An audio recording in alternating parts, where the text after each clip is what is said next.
When I first came to Bellingham, I didn't know anyone here except for the boyfriend who brought me. Very shortly after, the relationship ended and I was totally stranded, no friends or family to turn to for help. I ended up in a small abandoned trailer in a back field that had no electricity or water.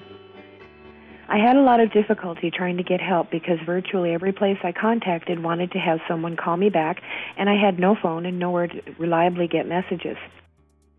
Community Voicemail first started in 1991 in Seattle, and there was a homeless man who was looking for a job. Because he was homeless, he didn't have a phone, and no one could get in touch with him, including potential employers.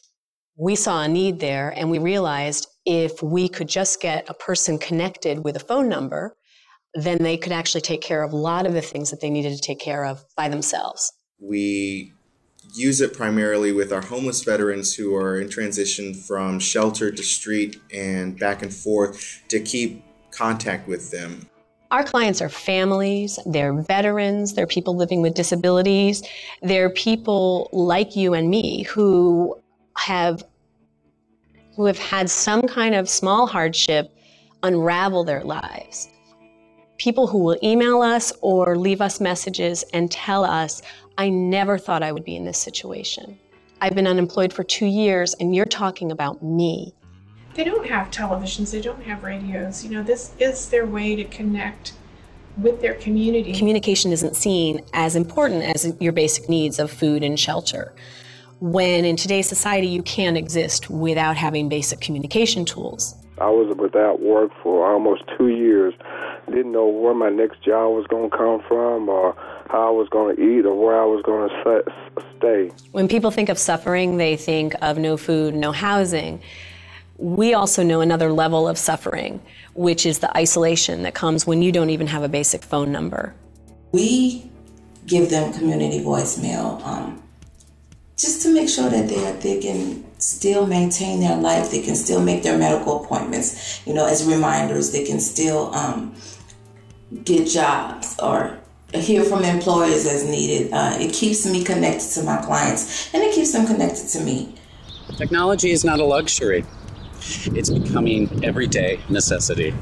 Our clients tell us that because of the information that we've sent out to them, they've gotten jobs, they've gotten better jobs, they've gotten the benefits, they've found housing, they've learned that they're cancer-free, they have found out about emergencies like hurricanes and they've gotten out of town, they've even voted for the first time.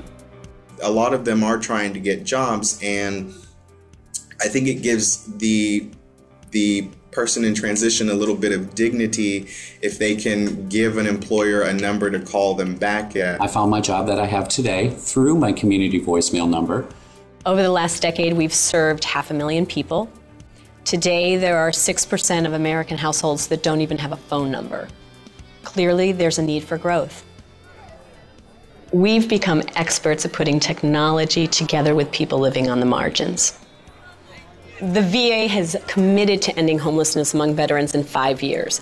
We want to be part of that. Community voicemail is always on. It always works. And yes, I have taken action. As a matter of fact, an email message about a job opportunity, I actually did follow up on it, and I was employed. So thank you very much. And I do appreciate hearing openings that you're calling us with, because then I can look it up online. And this service allows me to stay much more organized and has kept me more organized without it. And I have acted on some of the information that I've gotten from it. I have a job, and I just thank you. I thank you. I'm alive again, and I'm able to reach out, and people are able to reach out to me, and I know that I'm not alone. Thank you, and keep on rolling, because you rock.